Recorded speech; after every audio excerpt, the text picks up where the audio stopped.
And we are live. Gentlemen, welcome back to another episode of the Mecca of Banter podcast. I am this week's host, Henry Wynd. You can find me on Twitter at Henry Wynd.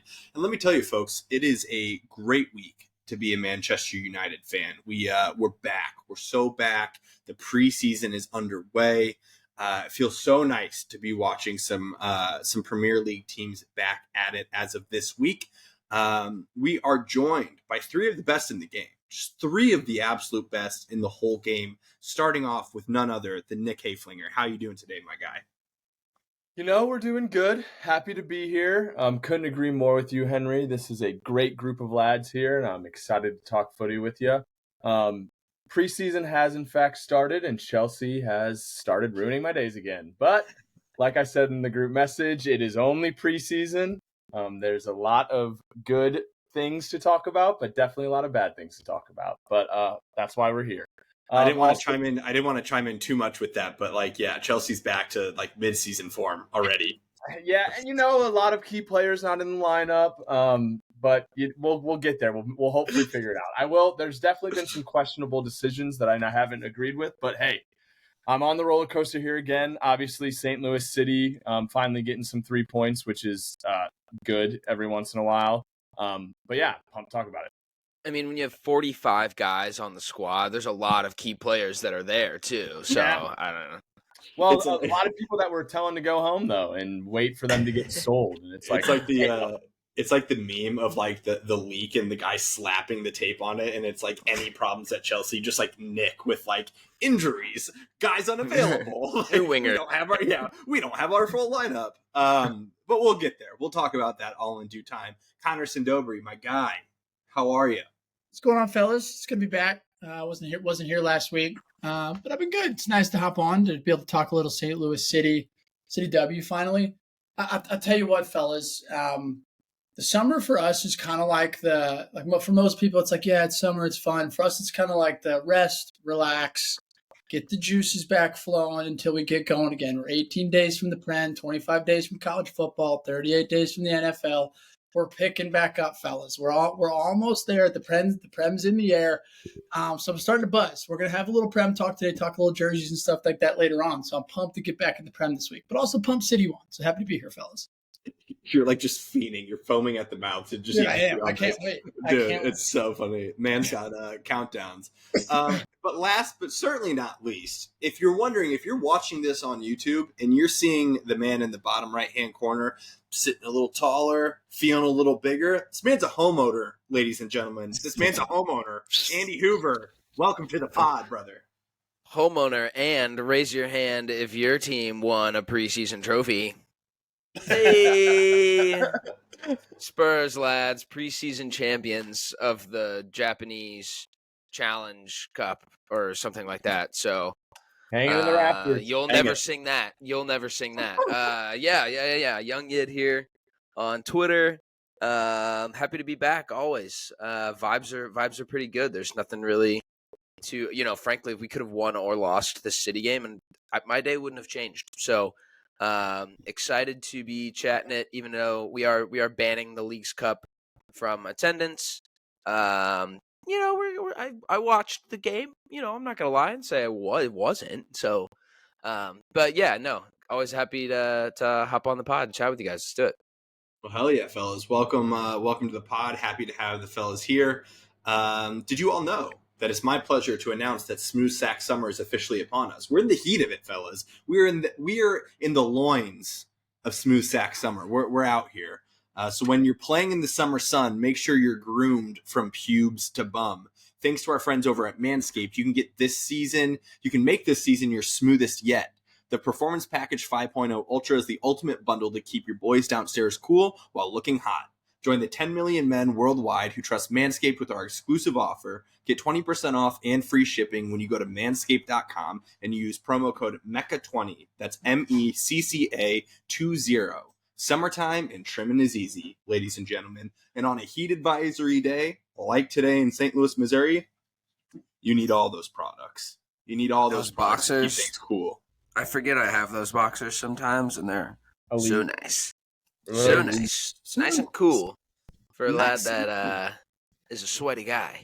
Sweaty man. I also want to give a shout out to the unofficial sponsor of this podcast, Kaye Football. If you're in the St. Louis or Salt Lake City area listening to this podcast, look up Kaye Football on Instagram, CALLE. They're doing amazing things in both cities where they're trying to free the game, trying to make this game of soccer that we love so much more accessible to people, building up courts in different communities all around those cities. There's a pretty poppin' pickup league on Sunday mornings. If you're interested, shoot us a DM on the pod Instagram. We'll get you plugged in with the right people. We'll get Daniel and Travis on this pod sometime in the next couple of weeks to talk about their mission. But as much as we can bring that game to the city of St. Louis, we will do so. A good little run on Sunday. Yeah, every Sunday. Love to hear it. 8 a.m. 8 a.m. We'll be ready to go. Hoover, 8 a.m.'s tough. Yeah, especially depending on what you do the night before. But hey, we're out here. You mentioned earlier, Hoover, that St. Louis City. We did not go to that game. We have.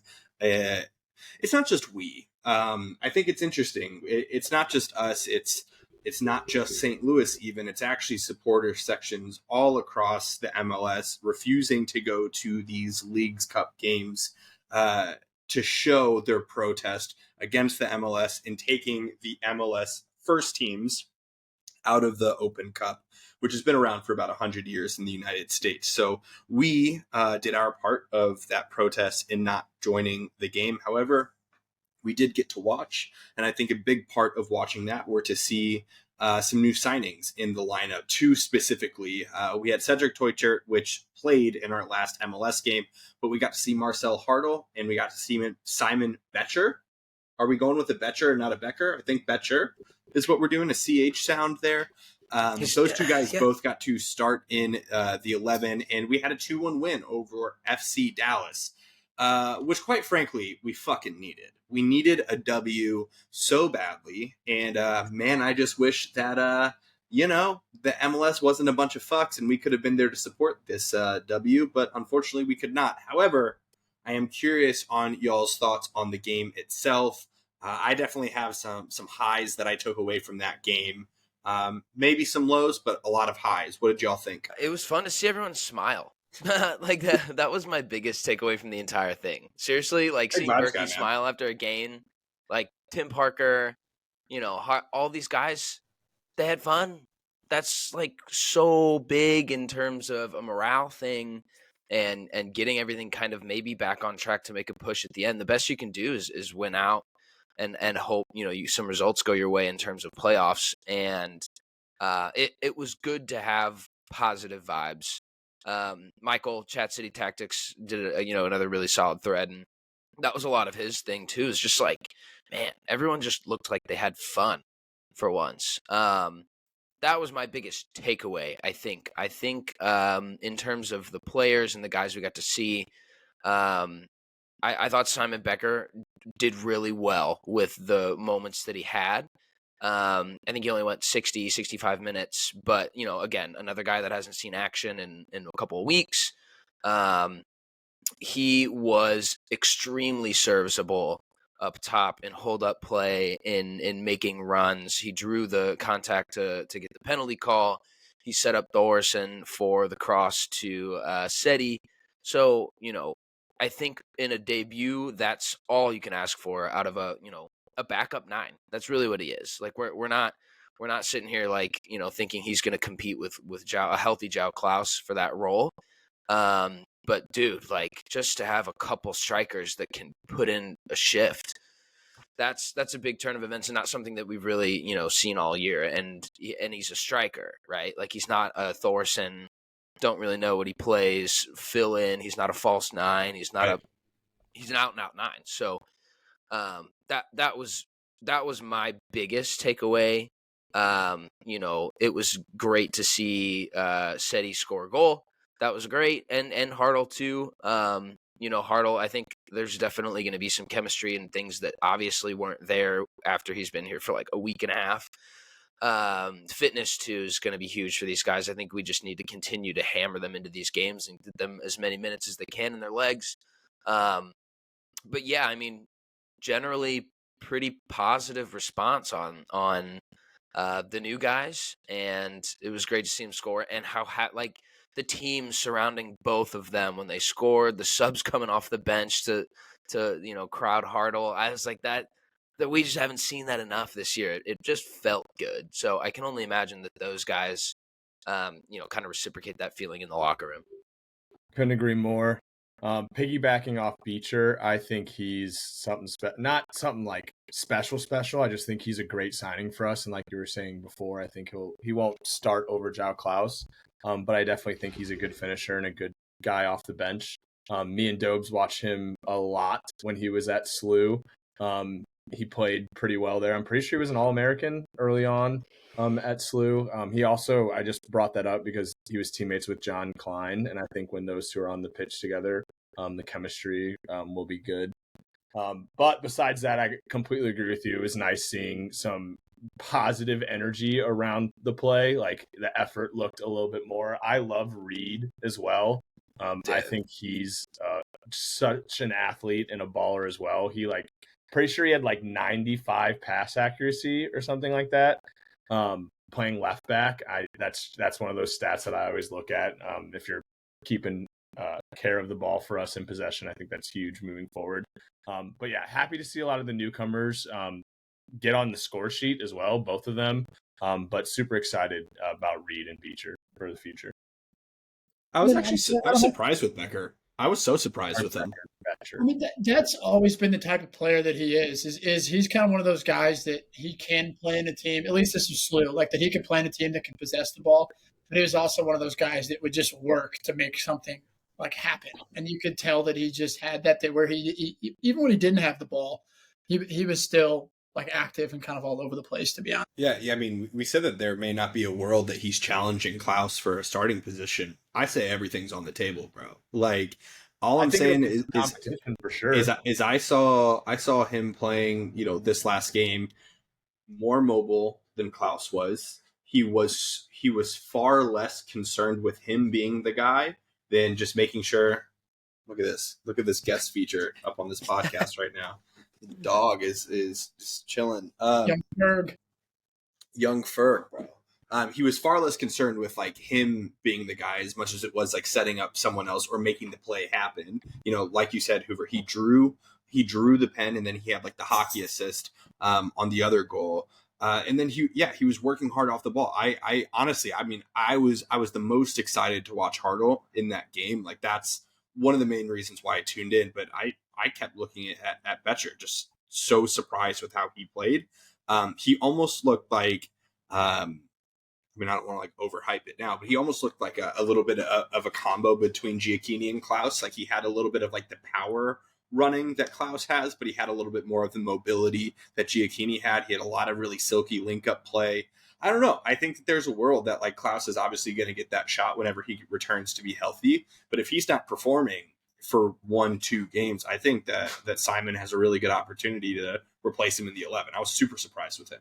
Yeah, I agree with that. I agree with that for sure. I think truthfully, that kind of segues in, we looked like a team, in my opinion, that just needed fresh bodies to kind of freshen things up. And that's exactly what the newbies came in and did. It's kind of like one of those things where did we see necessarily enough on Saturday to be we're going to go on and make a run at the playoffs? Probably not. But I think what we did see is that I think we're going to have a lot more tactical flexibility than we have had. I think with Teuchert and I think with Hartel, those guys can I could see Teuchert potentially playing up top, Hartel playing as that 10. They just understand the game and they have that IQ to where obviously I'm happy that I won. I think Hartel has a ton of nuts on him for the way he stepped took that pen. But I also think it's just that the tactical flexibility we have now is drastically different than it was a couple weeks ago. And I think the player that's probably going to benefit most from that, at least in my opinion, is going to be Lewin. I truthfully think when I watched the way that those two played, Lewin sort of gets caught in this mind where he kind of has to do everything. And sometimes he overplays and hasn't necessarily been himself. Where now I think he has a couple guys that, yes, we do need to see more, but ideally he has a couple guys that can kind of take a little bit of that burden and sort of make something happen and let Lewin just play free in sort of the game we saw him play a little bit more last year. So obviously happy with the win. And I think what's crazy is I think we can actually win our group. Like we should win. Yeah. We should Very win. At this true. point, Very hey, true. you said something that I thought was interesting, and it's just about how Becker was like not necessarily trying to be the guy, which is an extremely nice change of pace from what we've seen. Like, 100%. love him or not, Klaus is a selfish player. And again, I will defend every day of the week that a Brazilian striker is going to be a selfish player. That you want him to be that selfish player, as he should. especially with the profile of player that we have had around him is definitely this year. But I also would not. I would expect that out of Becker too. Like first game in, you're playing on this high press, heavy press, quick move and run style team and system. You want that out of your 9. So I think to see it felt so different and so welcome because that's not we haven't seen that out of Sam or Klaus. And just his willingness to run and dig for the ball and do everything he could to just help the play instead of facilitate the play, which Klaus is guilty of. But again, I do think that he's guilty of it because there's not as many outlets as we have now. So I loved his attitude and the way, dude, when he went down and got fouled and just sat there and screamed when they called the pen, that got me hype. I was like, yes, that's the type of shit that I want to see from these guys. Right. That was awesome. And I couldn't be more excited. I just don't think Sam's head or heart was in it for the last 4 or 5 months. And turns out, Becker's fighting for a contract. Like, totally. He's not really a mainstay at this the Danish team, maybe. Formerly an MLS guy that was okay and semi-fringe. So you've got to think that he wants it and wants to be a contributor and wants to, make the squad. He's on a loan. Don't fall in love with a loan player. So honestly, I think that's one of those things, whether, at least in my opinion, whether it be United or whether it even be City, that we hadn't seen from anybody. It was just, it's like that cheesy thing, but it's like we hadn't seen fight. We hadn't seen grit from anybody in weeks. Yeah. So it's such just like as a fan, you're watching, and yes, you're not going to win every game. Obviously, you hope to. You're not going to play great every game. Obviously, you hope to. But in those games where you don't, it's those players that are still willing to show that extra fucking 5%. That are like, okay, you know what? We didn't play great, but we had the guys that battled today, and he is that guy to a T, and he's always been that guy. Mm-hmm. So he came in straight away and just showed what type of player he is. And we closed out a lead, dude. Yeah. We haven't done that. Yes. We haven't done that all year. So I think the intangibles from the game are massive in terms of what you can build on going forward. And another Chat City Tactics thing that he mentioned, if we win this cup, that would be insane. Like, I'll take anything out of this season in itself at all. But 2, could you imagine if we won this cup and then they didn't lift the trophy, like out of a little subtle nod to, what we're from? That You don't need that, man. You got too many teams not lifting trophies, man. We need to lift the trophy. I'm hip. Raise it up.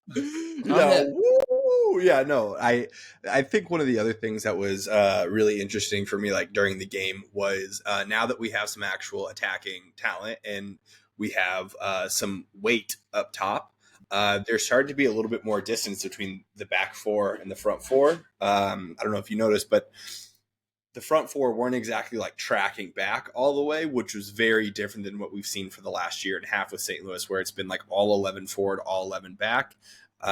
Which sometimes that leads to counterattacks and sometimes that leads to like not really anyone being up top.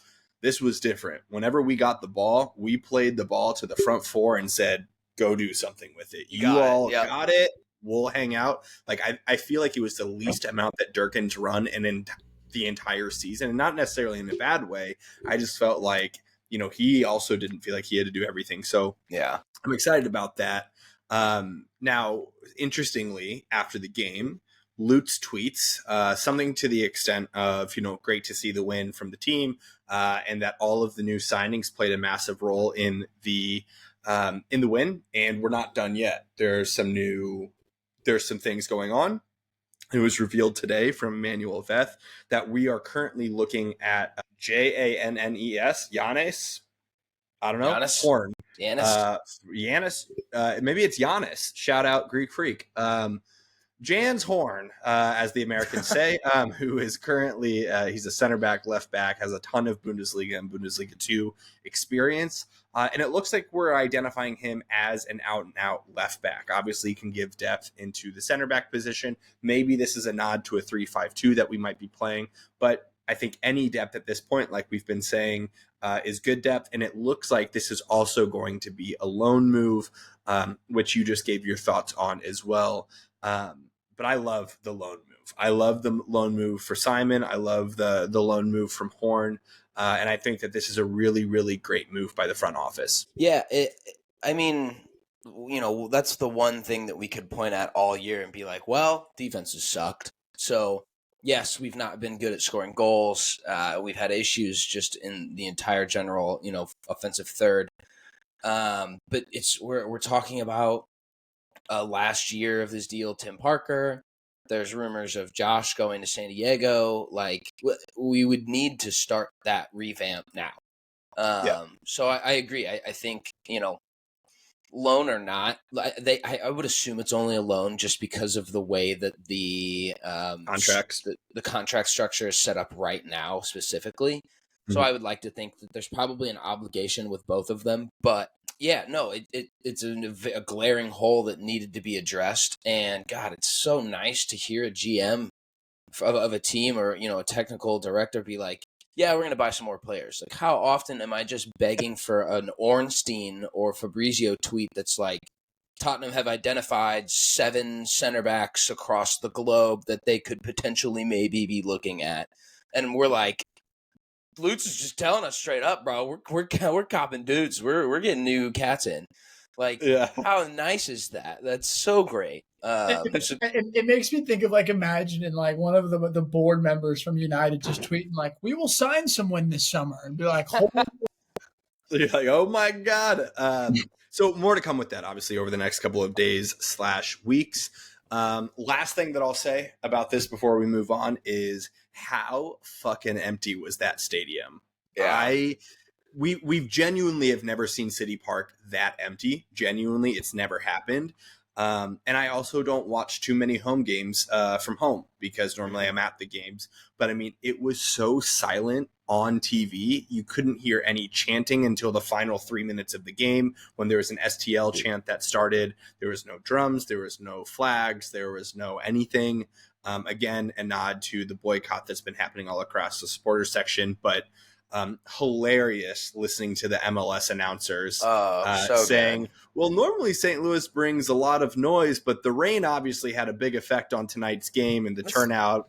Get fucked. No. Every single one of those guys know exactly what's going on. And 100%. They're not allowed to talk about it. MLS is run like the evil empire in Star Wars. Like, they're just not allowed to talk about things that they have a direct responsibility to explain. So, good for them, man. They had to come off with it some way. I will be very curious. Go ahead. I texted in the group message, but tickets were on sale at drastic prices for the first time in 2 years since St. City has ever been a team. I also had an intern who was at the game, and he said it was at 65% capacity is what he said, which I immediately was like, I don't think it's ever not been at 90 and above at every single game this year. Yeah, the only time that I've seen not a sellout was the 2.5 hour rain delay tornado game last year against Cincinnati, and there was as many fans in the building for that game as there were this one, and that game was way louder. I left the wedding at midnight to go to that game. Yeah, 17,005 I think was the official number. So, and to be fair, too. That's still a pretty solid number. I'm sure there, and there's situations where not everyone has to be on this boycott. I get it. We are, because we understand the supporter group sentiment. The U.S. Open Cup was actually the only grasp at soccer history that we had in any professional sense at all as a city for the bid in this league. So to just take that away, I think is, got to double check the listeners and be like, that's all we had. We had a bunch of these Open Cups from the 40s and 50s. We had these amazing hill teams that were just representing the St. Louis area for like a heating and cooling company, or like a, you know, like that's just what it was back then. So for the MLS to just pull us out of that and you know, pull away the recognition of the tournament, that's where this all kind of stems from. So it's important to give a little context, I think, there. But yeah, that's, you know, if a family of 4 wants to get out for an affordable night, it's a great time to do it and see the stadium and stuff. So good for them. To our credit, Not like me. you said, like some of these other Leagues Cup games in like other cities were like, I mean, literally like 5,000 people went to the game. Yeah. We still had 17 and a half, and that's with a huge boycott, and that's everything. So Sportings was empty, just looked like normal. yeah, looked like normal. Furniture Mart. Gentlemen, the if you didn't know, the Olympics are going on at the current moment, and the United States of America are back in the Olympic Games, competing for a medal in men's soccer. And First time in 8 years. yeah, we haven't done that in a while, so we're back, and we're going to provide some analysis on what we've seen so far. But for those of you that don't know about the Olympic Games versus the World Cup versus the Copa America or the Euros, there's a couple of differences in the Olympic game that make it not as big, I think, is the best way to say it. So the biggest thing is that the rosters are entirely composed of U23 players from every country. So U23 players, and then each country gets 3 over 23 players able to compete. So, for example, we just played France.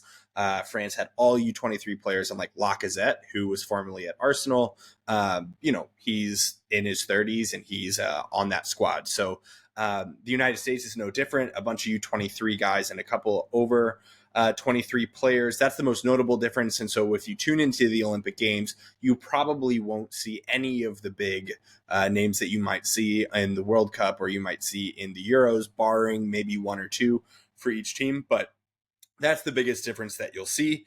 And for that reason, a lot of the times the Olympic Games aren't looked at as like a huge, massive tournament. But obviously, anytime that you get the opportunity to win silverware for your country, it's a big deal to those players. And it's also a cool opportunity for players in systems like the United States that may be fringe players for what the World Cup squad might look like in a couple of years. I think of like Jordi Mihailovic from Colorado Rapids. He's a baller. I think there is a world that he could make the United States roster in a couple of years. So if he performs well for, you know, this tournament, maybe he gets a look up for next year. Who knows? But I know that a couple of us have been watching those games pretty intently. So give us your thoughts on what we saw for the first go of it for the United States. First off, if you didn't know the Olympic rule, I will judge you, and I will look at you just a little bit differently because I know you don't have that ball knowledge. But yeah, I mean, truthfully, this is kind of one of those things where, much like everybody on this podcast, it's kind of like footy's on, I'm watching, especially if the United States is playing. So I watched both games. I don't know if you guys did. Honestly, the France game was kind of what I expected from the game going in. But the United States has a lot of dogs, like a lot of guys I was kind of excited to watch between, like you mentioned, Jordi and Busio, the Venetia boys in the midfield, and Tanner Tessman. Then there's obviously Schulte, who's a St. Louis boy, Aronson, the younger brother. So there's a lot of like talent that is kind of going through this team. So I was kind of curious just to I had no idea what to expect going into the second game. But against France, like you look at the front 3 for France, you have Michael Olise, Lacazette, and Mateta, both like proven sort of Premier League players, and they're in France and they were the favorites. So I'll kind of give us a pass just on sort of the first game. We had a decent spell where we looked like we might score a few, but once France scored the first goal in that game, like they were going to get a few more. I was actually pumped we got it to 0s at halftime. To me, that was kind of a win. I thought that was good, and I was so bummed they didn't score because they had some really, really good opportunities. So many chances early on. Hit the post twice. Yeah. I mean, really, I get excited about it. It's just like we're scouting your own club's youth teams in a way. Like, we're watching, all of these guys are pretty established players. It's not like we're talking about guys that are in the lower levels of their own club.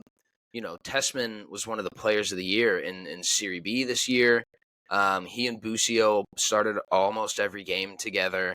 Jordy Mihailovic is a big time player for Colorado. He's scored like 1 billion goals against St. Louis in some capacity.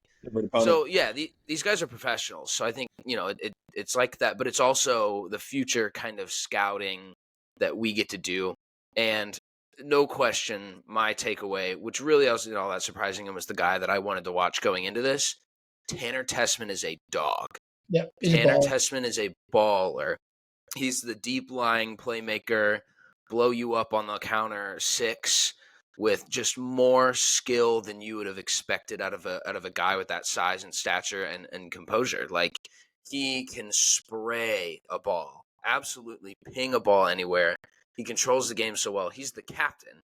We have 3 players that are over age on this team. He's the captain of the team. I think that speaks volumes. Like, Lacazette was the captain of France. Like, I guess you obviously, right? Like, he's almost probably to them like a second or third coach and manager in how they play field general type role. But to not have Walker Zimmerman, who's a DP player for Nashville, or Miles Robinson, DP player for Cincy, yeah.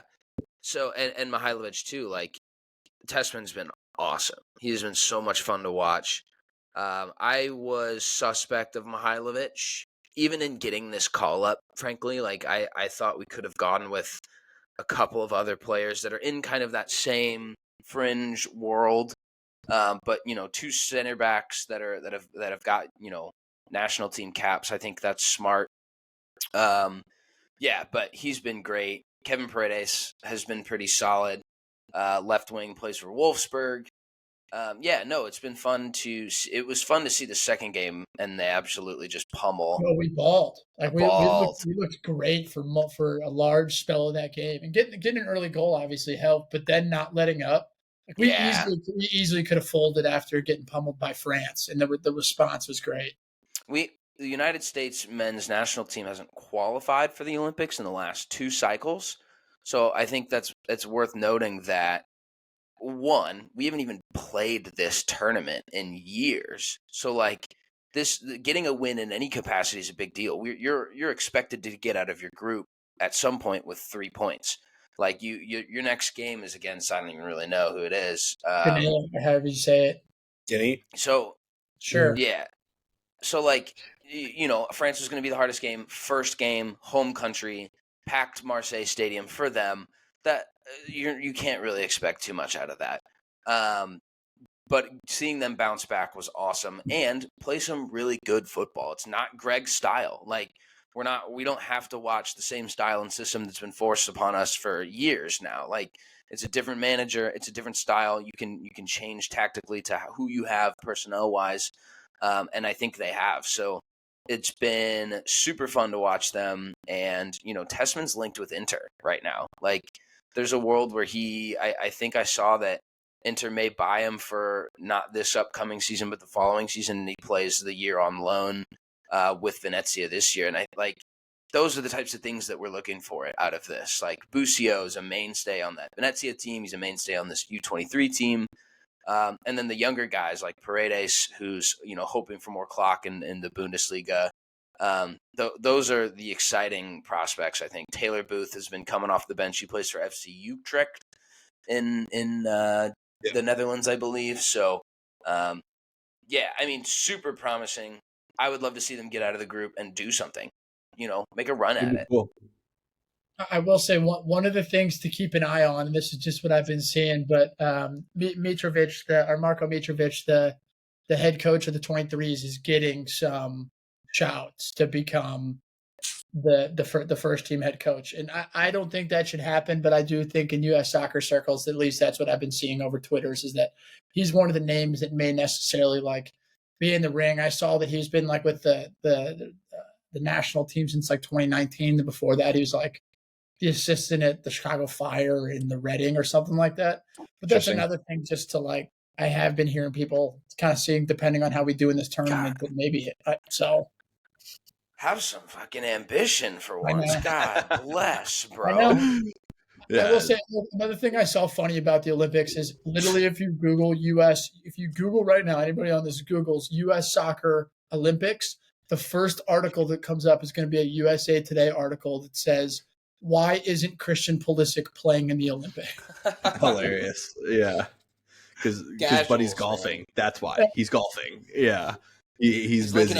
He's linking up with Rihanna and Grealish at the New York he's or going the on Jimmy City Fallon, friendly. bro. Yeah, going exactly. on Jimmy Fallon. So as you're listening to this, we play tomorrow, which is today when you're listening, at noon Central Time. So up the USA, fellas, up the red, white, and blue. We have a fun segment coming to you next, courtesy of our friend Nick Haflinger, who came up with this great idea earlier today. We are going to, for the majority of the group, blind react to a couple jerseys where we are Nick's going to give us 10 jerseys without knowing which jersey is coming next, and we're going to have to place them 1 through 10, and we're going to have to rank these 10 kits from across the world that are releasing for this upcoming season. So Nikki, take it away, my guy. Dobes, you keeping score over there? Are you keeping the list? I got the list. I got the notepad out. Henry explained it perfectly. I got 10 teams here. I was watching all of the announcements for the new kits. Some of them I really like. So going to share a couple of those and see you guys rank them. This is also a great time for you to switch over to YouTube. If you're not watching the YouTube, Nick is going to share his screen. If you're listening, we appreciate your listen. It's not going to make a whole lot of sense, but switch over to the YouTube. I will announce the teams as they come up. So first one is Bayern Munich's home kit for the 24-25 season. I don't know if you guys can see my screen. Can you? 10. Jeez. I hate this jersey. Oh. How do they determine the stars? See, I kind of like this one, Hen. I like the texture. I think it's this might be crazy. I think it's every 10 league titles. They have 50? Every 10 league titles. They could. It's something like that, though. It is like multiplying. I don't know. It might not be 10. That's what it is in. I think that's what it is in Italy. Wow. Sheesh. This is, I don't even know what else is on this list. This is my least favorite jersey. Oh, that's insane. Top 10. I really dislike this one. I think these are crazy clean. I would be okay with like a 6. Well, Nick, it's not your list. Yeah, true. There's not much. I forgot that I'm not doing this. It's my fault. There's not much like glorifying it. You know what I mean? To me, I do like it, but that could be Bayern's kit from the last 10 years. True. Yeah, and even though it's the Adidas template, so there's other Adidas jerseys that have the same template. I don't like the fact that like the collar is the exact same color as the jersey, which is the same color as the shoulder pads. Like there's just there's just a lot that in the red, I don't like that color red.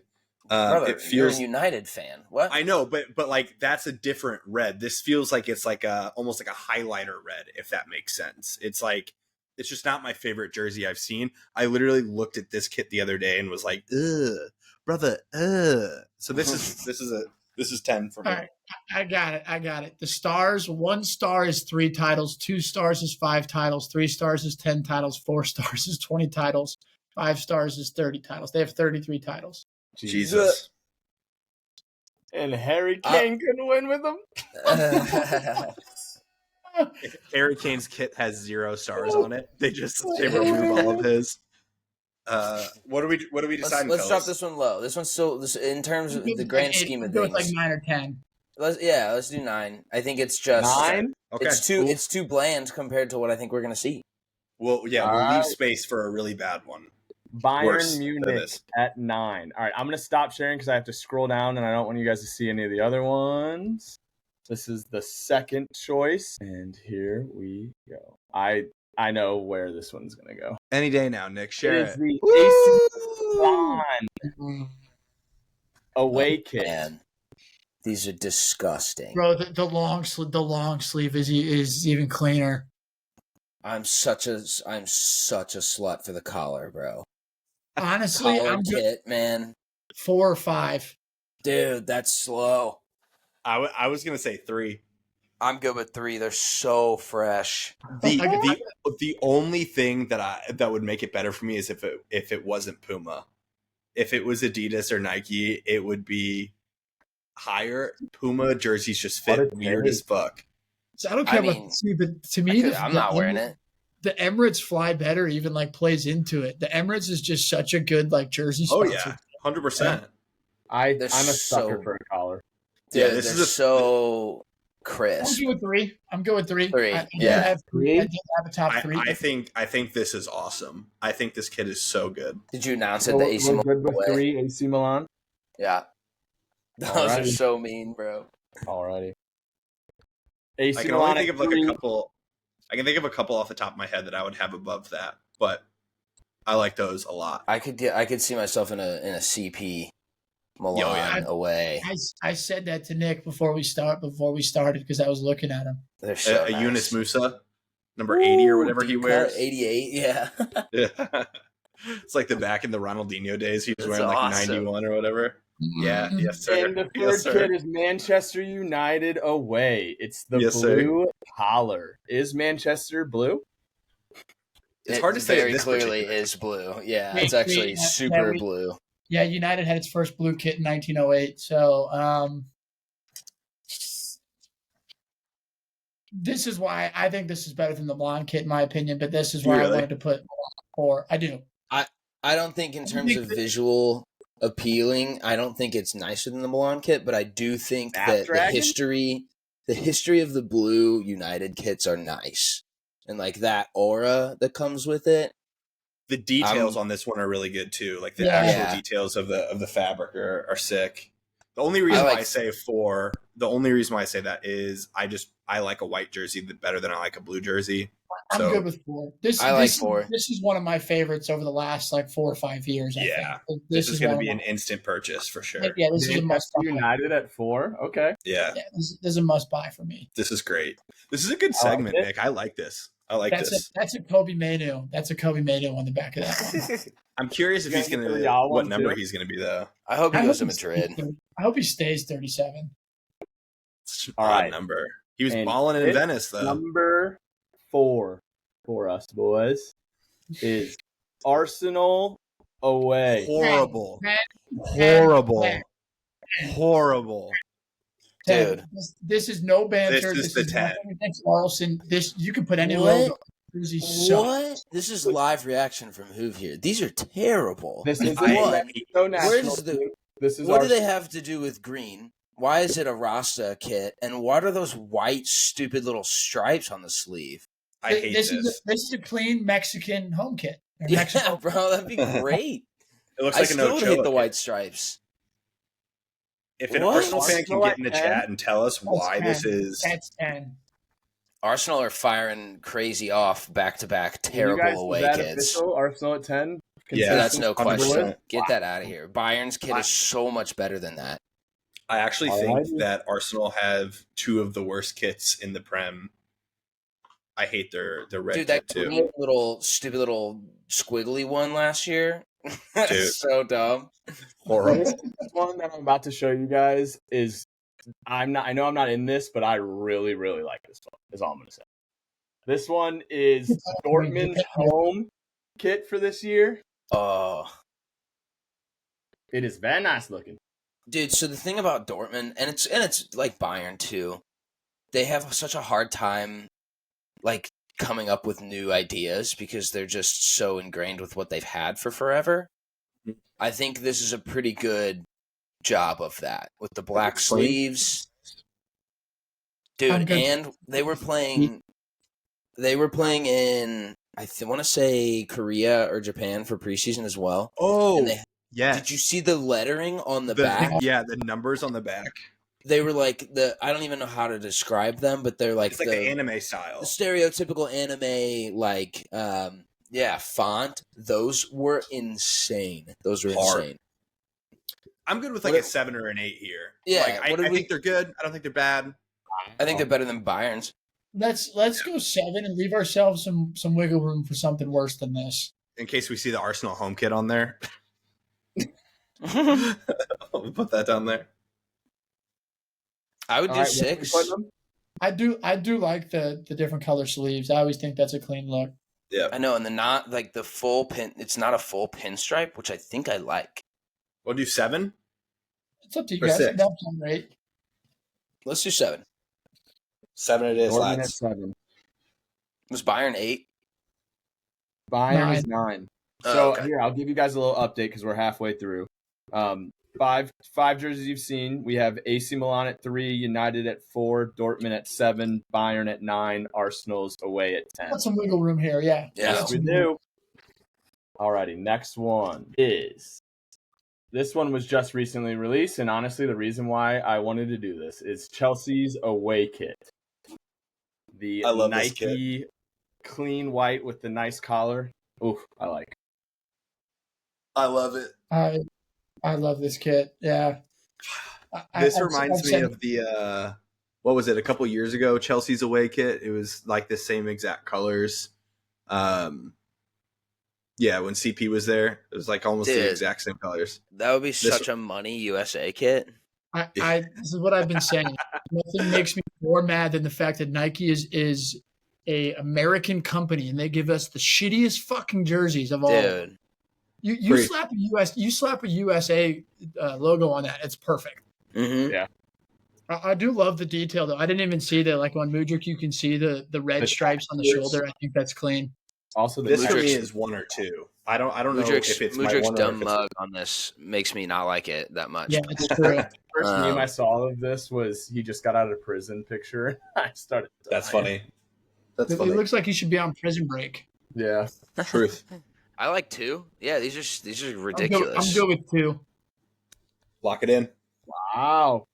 Chelsea's away at 2.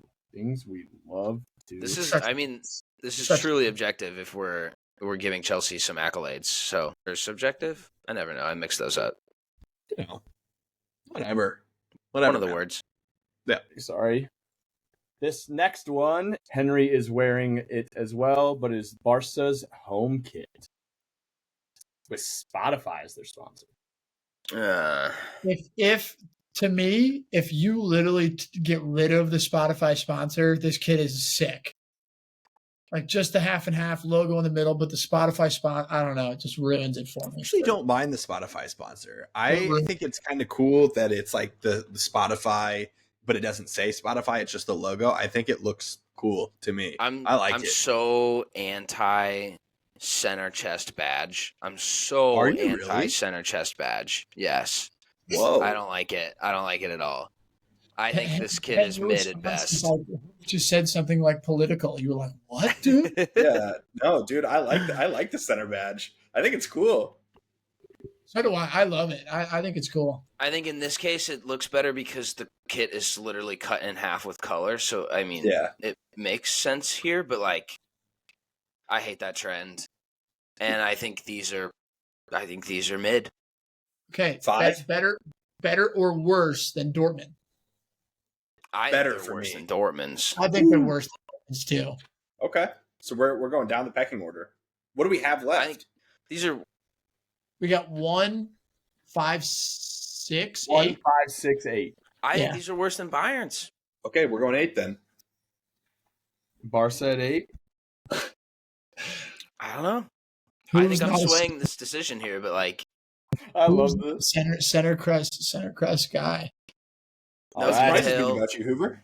no detail, no extra little flair, just 2 straight up colors on a kit, split in half. But it's like an ode to like the 91-92 jersey or whatever it was. Like it's kind of lit. I mean, Next kit for the boys is. What's their number 1 gonna be? we're gonna get stuck with something we don't like at one. I bet. Neil's New Balance home kits. Ooh. Horrible, bro. Horrible. Ooh. I like the away one more. I think there's something to be said about just a clean kit, though. I'm not sitting here saying that I love them. Nah. This for me is whatever is the lowest spot left. If it's 6, it's 6. Henry is. Wow. I don't like these at all. Oh, I think they're clean. Yeah. I think they're clean, but I don't think they're special. I like New Balance a lot, though. Brutal. Yeah.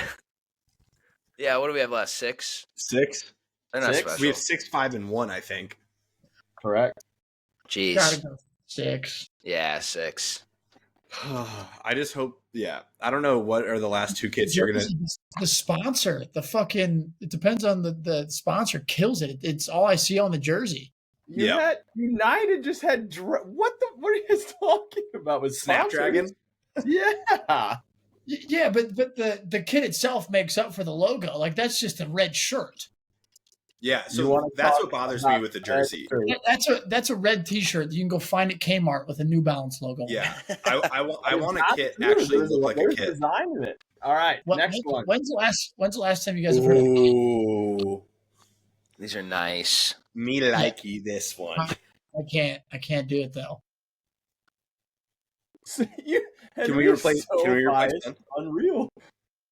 Why? I said I like this one. These are so sick. I've said these are so sick since they came out. I think that these are incredible. Do we know what the shorts look like? Do we know what the full kit looks like? I don't know if they've worn it. To me, this red the collar reminds me of like a 80s like thick. They used to have the thick butterfly collars like that. Yeah, I like the collar a lot. The super thin. 5. The super thin pinstripes are nice.